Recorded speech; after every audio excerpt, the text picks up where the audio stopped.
Sri Lanka? I believe that Lasantha's killing was the final death blow to media freedom, because as long as he was there, he was so fearless. If he said enough was enough, he would do something about it. He would not say enough is enough and flee the country. And he was well able to do so because he had residency in another country. But he always faced challenges head on. We have to remember that in the past 3 years, 15 journalists have been killed.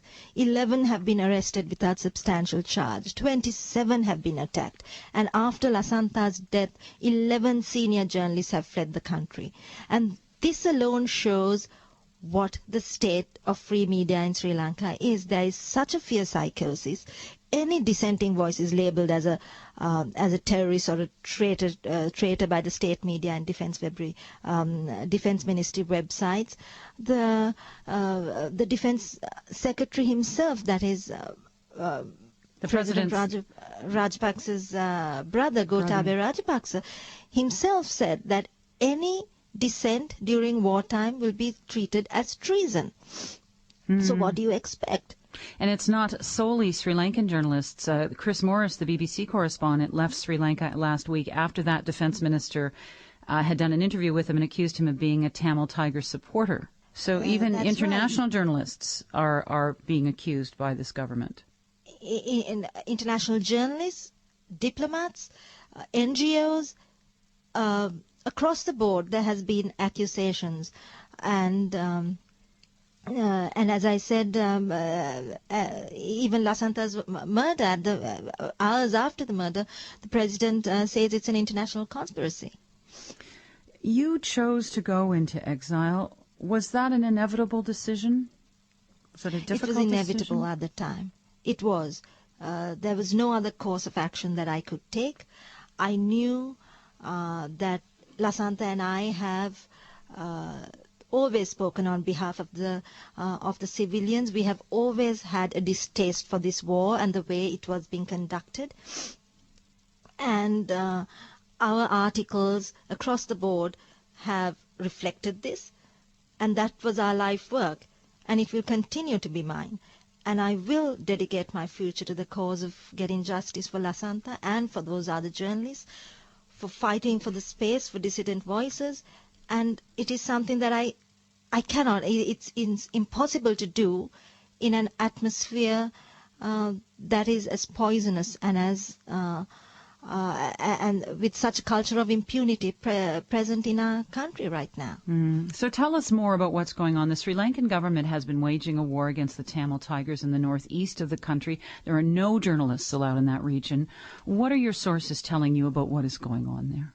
Already, I mean, it's of public record that on Monday, 16 patients at a makeshift hospital were killed when it was hit by shells. So thousands of civilians are caught in the war, and we hear this also from our sources on the ground.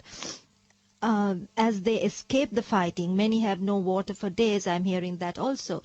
The UN has called for a ceasefire, but obviously there is no ceasefire in sight.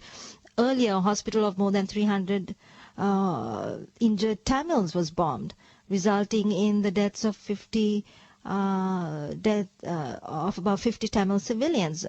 In course, the government would feel that they would have relatives or friends in the LTTE, so they could become informants, or they themselves are suspects. I would think so. Only from what I hear from my sources last night, only the elderly and the mentally disabled are being allowed out of these camps, so they have become like prisons themselves.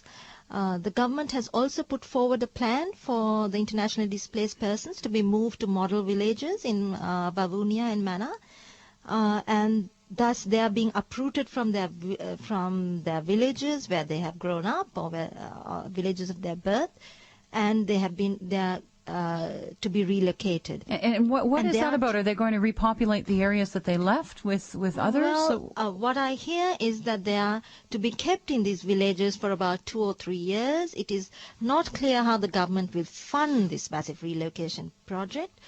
And one must realize that Vavuniya is an area where there are multiple military actors now in operation. Vavuniya has become a center for various armed groups.